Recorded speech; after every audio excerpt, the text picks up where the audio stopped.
안녕하세요. 책아저씨TV의 초장입니다. 오늘 읽어드릴 책을 소개해드리겠습니다. 제목은 신경끄기의 기술입니다. 저자는 마크 맨슨이고요. 이분은 1984년 텍사스주에서 출생을 하셨고요. 보스턴 대학교를 졸업했습니다. 그리고 현재 200만 명이 넘는 구독자를 지닌 미국에서 가장 영향력 있는 파워 블로거 중에 한 분이시고요.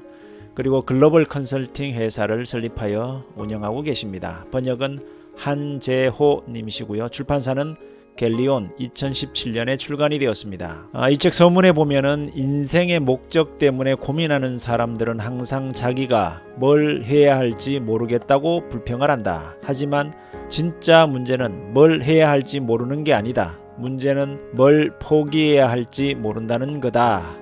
이런 내용인데요. 우리는 인생의 목표나 정말 내가 하고 싶은 것이 무엇인지 알고자 할 때 늘 뭔가를 하는 것에 doing에 초점을 맞춥니다. 이것을 해야 하나 저것을 해야 하나 말이죠. 하지만 정작 중요한 것은 뭔가를 하는 것보다 뭔가를 포기할 준비가 과연 되어 있는가, 이것이 먼저 선행이 되어야 한다는 것입니다. 우리는 모든 것을 다 할 수도 모든 것을 다 얻을 수도 없죠. 5가지 선택지 중에 하나를 선택하면 다른 4가지는 포기해야 하는 것이 우리 인생입니다. 이 책은 여러 자기 개발서와는 달리 우리가 원하는 바를 성취하는 법을 알려주는 것이 아니라 대신 포기하고 내려놓는 법에 대해 말하고 있습니다. 인생에서 가장 중요한 하나의 항목만 남기고 모두 지워버리는 방법과 책 제목에서 말하듯이 신경을 끄는 기술에 대해 알려주고 있습니다. 그리고 이 책은 우리의 삶을 변화시킬 5가지 가치에 대해 굉장히 많은 지면을 할애하고 있는데요. 이 가치들은 우리가 선택할 수 있는 가장 유익한 것들이지만 우선 보기에는 이 가치들이 우리의 직관에는 어긋나는 듯 보일 수 있다는 겁니다. 왜냐하면 우리가 익숙하게 들어왔던 기존의 자기개발서와는 전혀 다른 길을 제시하기 때문입니다. 그 첫 번째 가치는 강한 책임감입니다. 두 번째 가치는 우리의 믿음을 맹신하지 않는 것이라고 합니다. 우리가 100% 옳다는 확신을 내려놓고 언제든 실수하고 틀릴 수 있다는 가능성을 받아들여야 한다는 거죠. 세 번째 가치는 실패입니다. 우리 모두가 겪기를 두려워하지만 또 겪을 수밖에 없는 것이죠. 그 실패가 우리를 앞으로 나아가게 할 것이라고 합니다. 저자는 결점과 실수를 기꺼이 발견하고 받아들임으로써 우리는 발전한다는 거죠. 네 번째 가치는 거절입니다. 우리는 아니라고 말할 수 있어야 하고 상대의 거절을 받아들일 수도 있어야 한다는 겁니다. 마지막 5번째 가치는 내가 언젠가는 죽는다는 사실을 숙고하는 것이라고 합니다. 조금은 멀리 떨어져 있고 추상적으로 느껴지지만 이것이 가장 중요하다고 합니다. 왜냐하면 자신의 죽음을 깊이 숙고해 본 뒤에야 비로소 다른 모든 가치를 올바르게 바라볼 수 있기 때문이죠. 저는 이 5가지 가치 중에 4번째 가치, 바로 거절을 중심으로 해서 이 영상을 제작했습니다.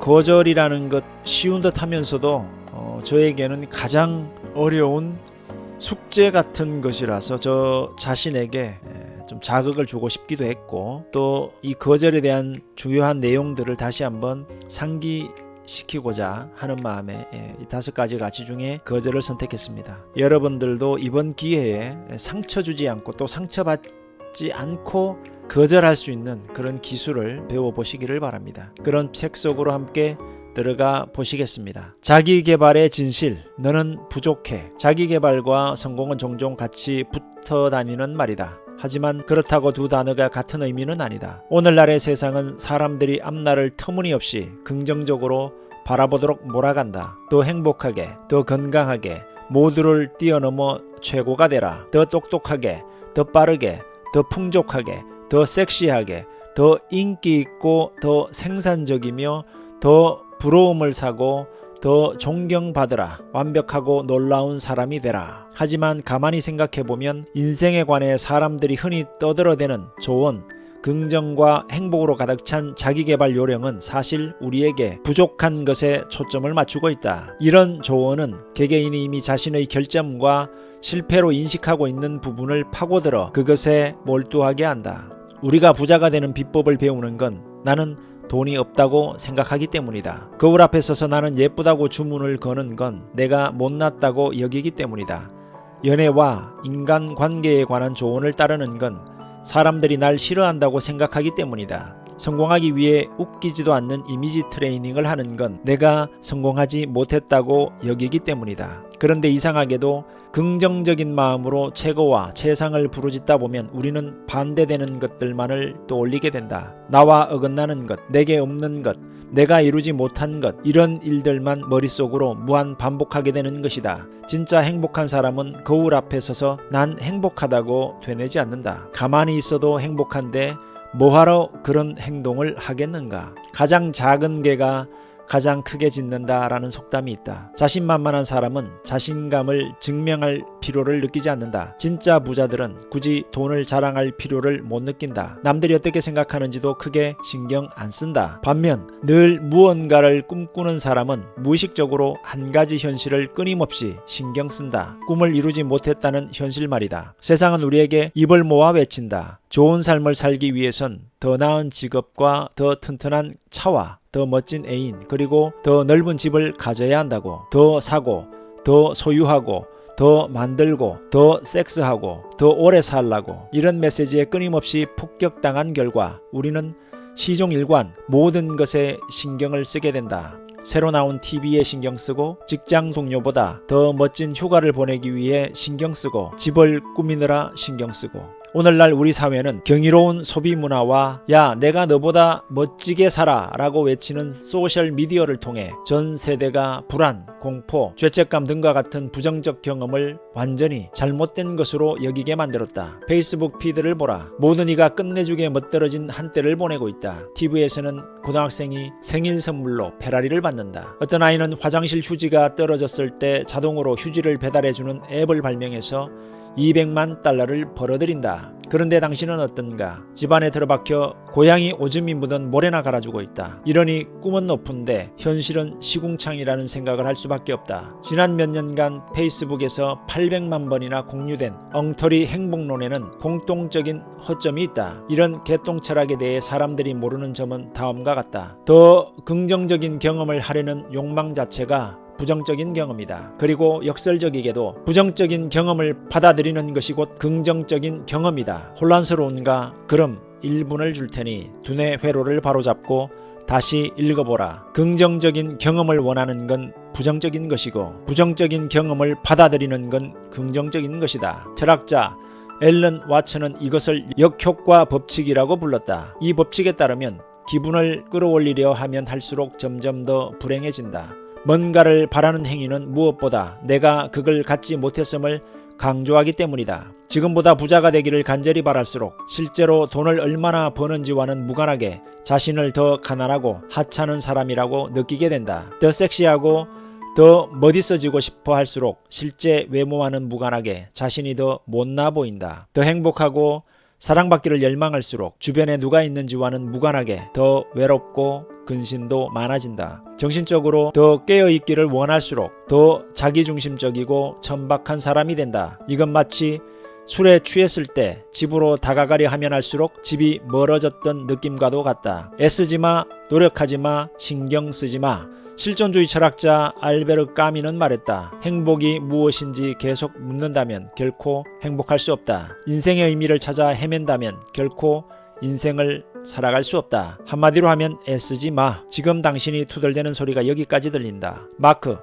당신 말을 들으니 온몸에 소름이 돋아. 하지만 난 차를 사려고 돈을 모으고 있어. 굶어가며 해변용 몸을 만들고 있고, 게다가 호숫가 큰 집에 살기를 꿈꿔왔어. 이런 것들에 신경을 끄라고 하면 맙소사, 그러면 난 아무것도 성취할 수 없잖아. 난 그러기 싫은데 어쩌지? 좋은 질문이다. 하지만 생각해보라. 신경을 덜 쓸 때 오히려 능력을 발휘한 경험이 있을걸? 성공에 무심한 사람이 실제로 성공하는 경우가 얼마나 많은데, 신경을 껐을 때 모든 일이 술술 풀렸던 경험이 있지 않은가? 역효과 법칙을 역효과 법칙이라고 부르는 데는 이유가 있다. 신경 끄기가 역방향으로 작용하기 때문이다. 긍정 추구가 부정적인 것이라면 부정 추구는 긍정을 낳는다. 가령 체육관에서 고통을 추구하면 그 결과로 건강과 활력을 얻는다. 사업에 실패하면 성공하기 위한 필수 요소를 알게 된다. 역설적이지만 불안을 기꺼이 받아들이면 사람들 사이에서 자신감과 카리스마를 뽐낼 수 있다. 힘들더라도 바른 말을 하면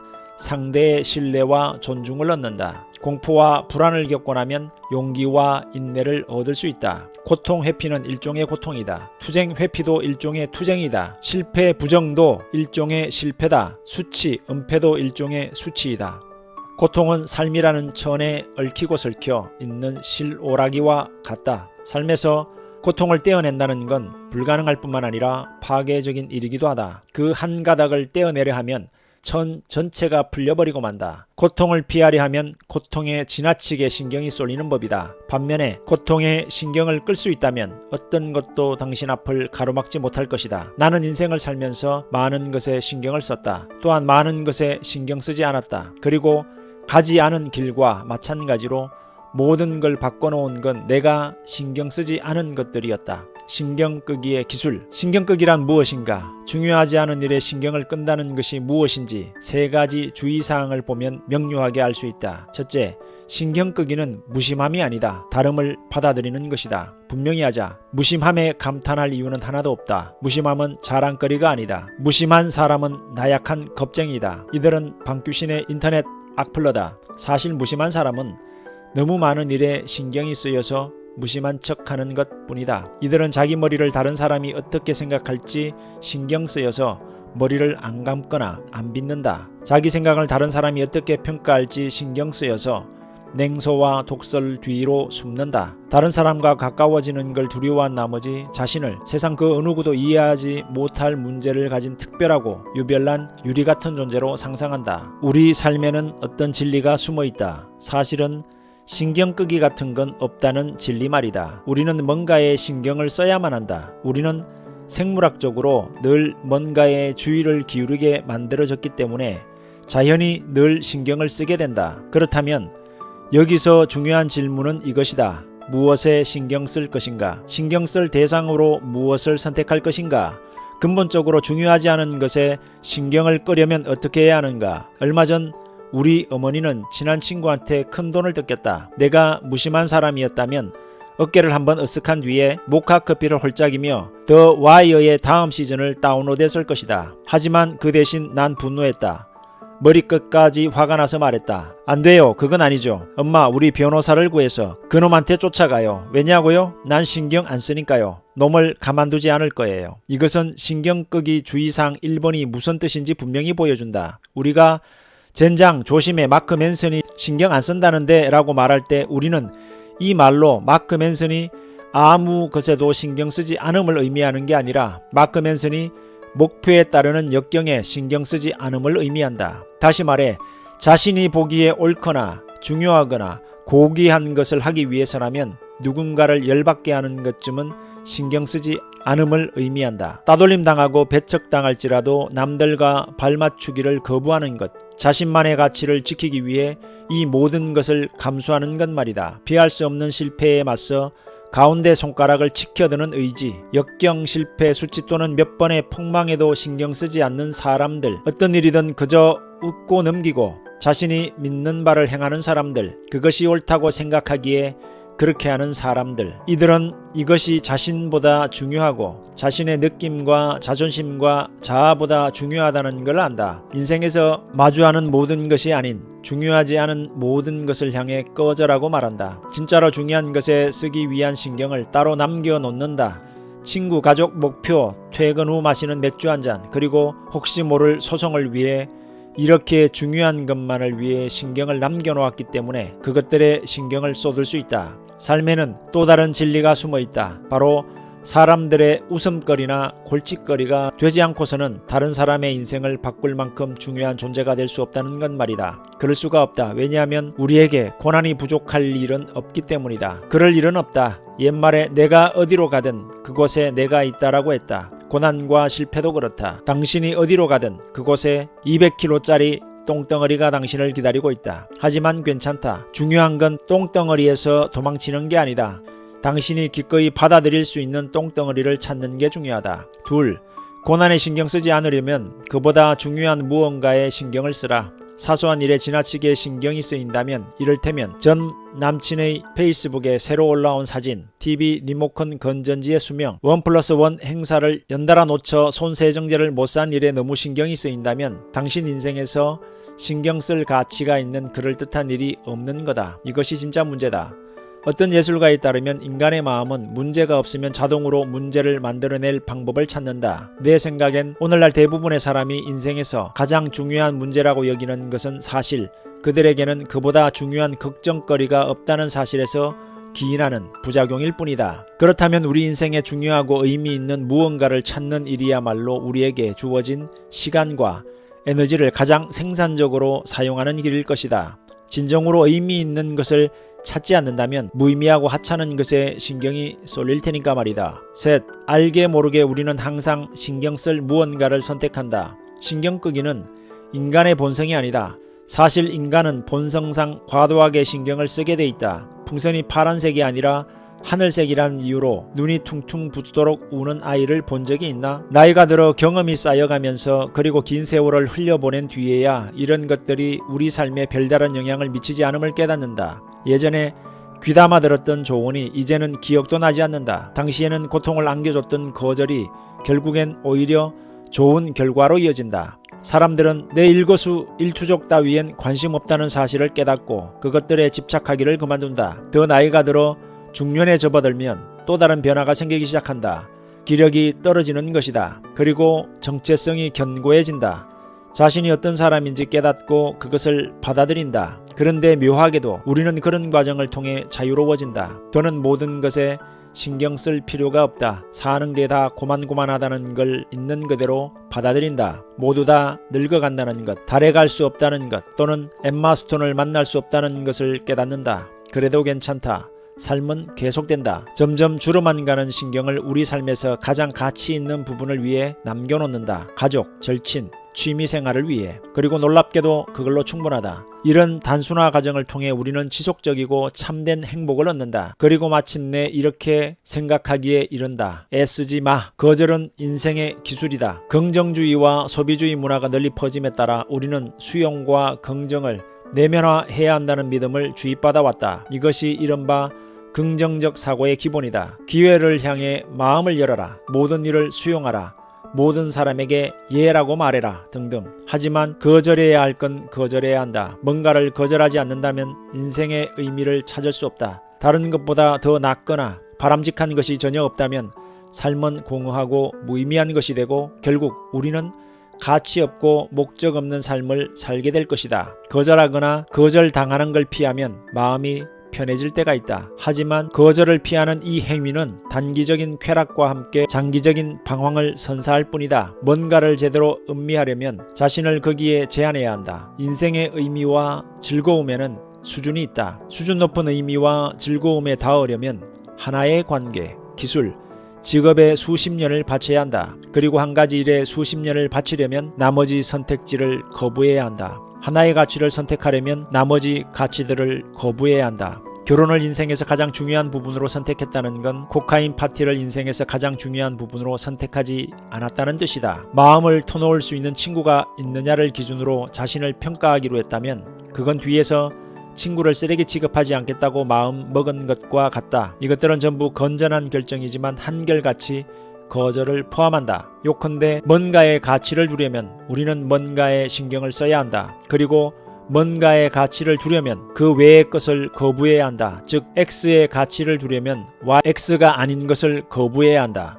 거부는 가치관과 정체성을 유지하는데 필수 불가결한 요소다. 무엇을 거부하느냐가 우리를 규정한다. 거부당하는 것이 두려워서 아무것도 거부하지 않는다면 아예 정체성 자체가 형성되지 않는다. 무슨 수를 써서라도 거부와 대립, 갈등을 피하려는 욕구, 모든 걸 동등하게 여기고 모든 걸 조화롭게 만들려는 욕구는 교묘하고 심각한 형태의 허세다. 응석바지들은 자신의 기분이 항상 좋아야 한다고 믿기 때문에 거절하거나 거절당하는 상황 자체를 무조건 피하고 본다. 본인이나 타인의 기분이 나빠질 수 있으니까. 그리고 거절을 회피하기 때문에 이들은 쾌락과 자아도취에 빠져 가치 없는 삶을 살아간다. 이들이 신경 쓰는 것이라고는 쾌락을 조금이라도 더 유지해서 곧 닥쳐올 실패를 요리조리 피하고 고통스럽지 않은 척하는 것뿐이다. 거절은 인생을 살아가는데 꼭 필요한 기술이다. 불행한 관계에 얽매이고 싶은 사람은 아무도 없다.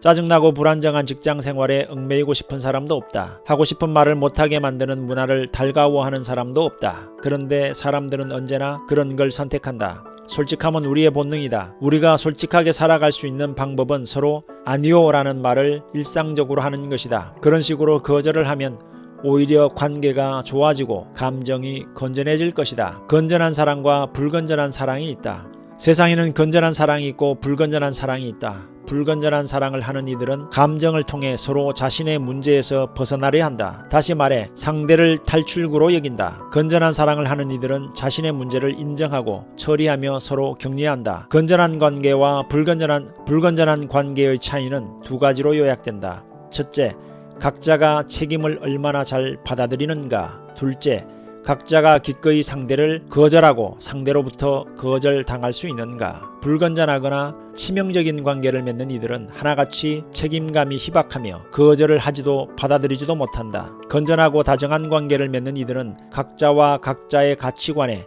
명확한 경계를 두며 필요하다면 언제든 서로 거절하고 거절을 받아들인다. 여기서 경계란 두 사람이 각자의 문제에 대한 책임에 딱 부러지게 선을 긋는 걸 일컫는다. 이런 경계를 명확히 하는 건전한 관계를 맺는 사람들은 자신의 가치관과 문제만 책임질 뿐 상대의 가치관과 문제는 책임지지 않는다. 반면에 이런 경계가 흐릿하거나 아예 없는 치명적 관계를 맺는 사람들은 보통 자신의 문제에 대한 책임은 회피한 채 오히려 상대의 문제를 책임지려 한다. 경계가 흐릿하다는 게 무슨 뜻인지 예를 들어 보겠다. 친구 만날 거면 나도 같이 가. 내가 질투가 얼마나 심한지 알잖아. 그냥 나랑 집에 있자. 누나 앞에서 날 바보로 만들다니. 다시는 누나와 함께 있을 때 내 말에 토 달지 마. 마음에 드는 일자리가 있어. 하지만 내가 그렇게 멀리 가버리면 어머니가 화낼 거야. 각 상황에서 화자는 다른 사람의 문제나 감정을 자기가 책임지거나 자기 문제나 감정을 다른 사람이 책임지게 하고 있다. 일반적으로 이들은 관계를 맺을 때 다음 두 가지 덫 중 하나에 빠진다. 하나, 타인이 자기 문제를 책임지길 바란다. 난 원래 이번 주말에 집에서 푹 쉬려고 했어. 당신이 그걸 알고 여행 계획을 취소했어야지. 둘,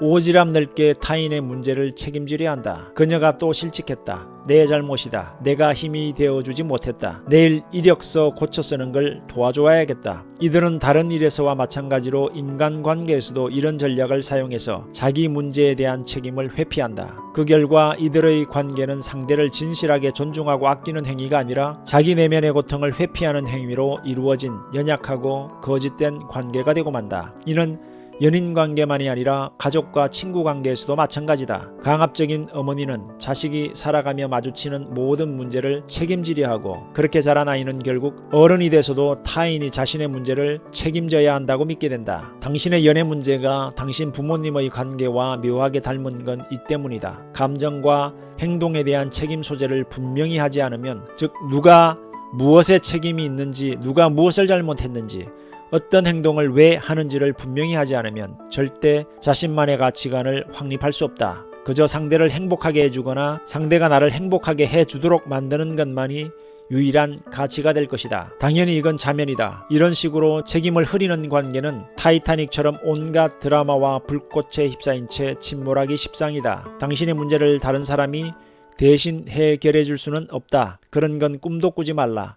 그건 당신을 행복하게 만드는 길이 아니다. 마찬가지로 당신도 다른 사람의 문제를 대신 해결해 줄 수 없다. 이 또한 상대를 행복하게 만드는 길이 아니다. 불건전한 관계의 특징은 두 사람이 자기 만족을 얻기 위해 상대의 문제를 해결하려 한다는 것이다. 이와 대조적으로 건전한 관계의 특징은 두 사람이 상대에게 만족감을 주기 위해 자신의 문제를 해결하려 한다는 것이다. 적절한 경계를 형성한다고 해서 서로 도움을 주고받을 수 없는 게 아니다. 연인은 서로 도와야 한다. 하지만 오직 도움을 주고받기를 선택했을 때만 그래야 한다. 의무감이나 허세 때문에 그러면 안 된다. 허세꾼들이 자신의 감정과 행동을 다른 사람 탓으로 돌리는 건 자신을 끊임없이 피해자로 꾸미다 보면 결국엔 누군가 나타나 자기를 구원하고 그토록 원하던 사랑을 줄 거라고 믿기 때문이다. 또 이들이 타인의 감정과 행동을 자기 탓으로 돌리는 건 자기가 상대를 고치고 구원하면 그토록 원하던 사랑과 존중을 받게 될 거라고 믿기 때문이다. 이런 치명적 관계의 음과 양이 바로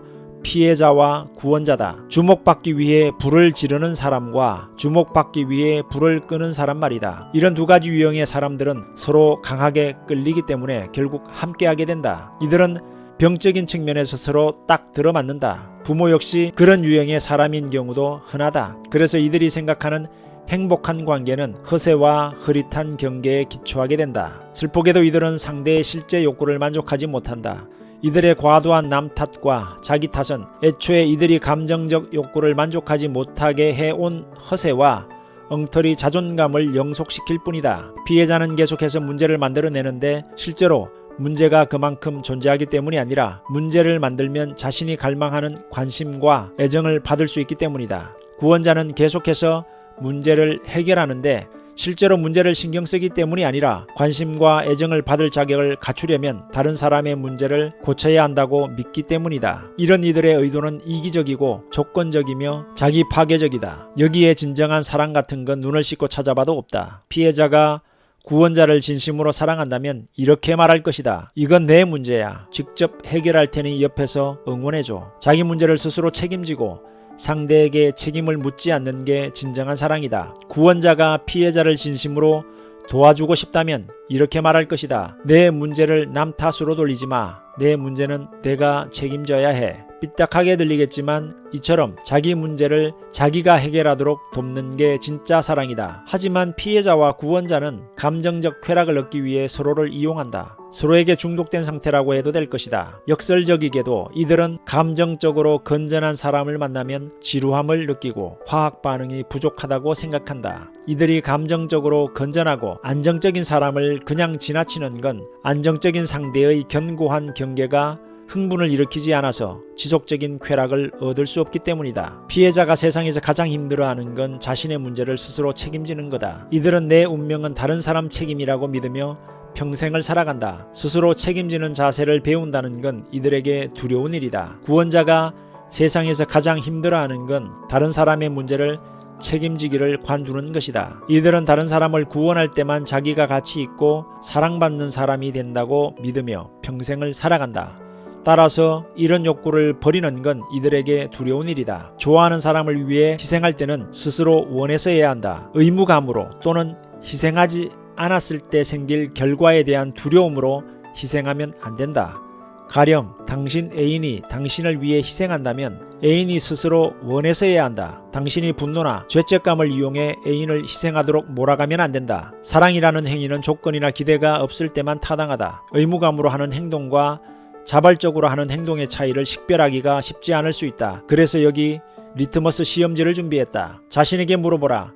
내가 거절하면 우리 관계가 어떻게 될까? 내 애인이 내가 원하는 걸 거절하면 우리 관계가 어떻게 될까? 거절하면 난리가 나서 접시가 날아다닐 거라는 답이 나오면 관계가 틀려먹었다는 뜻이다. 그건 당신 관계가 조건 없이 상대와 상대의 문제를 받아들이는 관계가 아니라 상대로부터 얻는 피상적인 이익에 기초한 조건적인 관계임을 암시한다. 경계가 분명한 사람들은 짜증이나 논쟁, 상처받기를 겁내지 않는다. 경계가 흐릿한 사람들은 이런 걸 두려워하고 언제나 롤러코스터를 타는 감정 기복에 따라 행동한다. 경계가 뚜렷한 사람들은 두 사람이 서로 100% 일치하거나 상대의 욕구를 전부 충족하기를 바라서는 안 된다는 걸 안다. 이들은 자기가 때로는 상대의 마음을 아프게 할 수도 있다는 것, 그리고 자기가 상대의 마음을 결정할 수 없다는 것을 안다. 이들은 건전한 관계란 서로의 감정을 조종하는 관계가 아니라 상대의 성장과 문제 해결을 돕는 관계라는 것을 안다. 상대가 신경 쓰는 모든 것에 신경 쓰는 게 아니라 상대가 어디에 신경을 쓰는지와 무관하게 상대에게 신경 쓰는 게 조건 없는 사랑이다.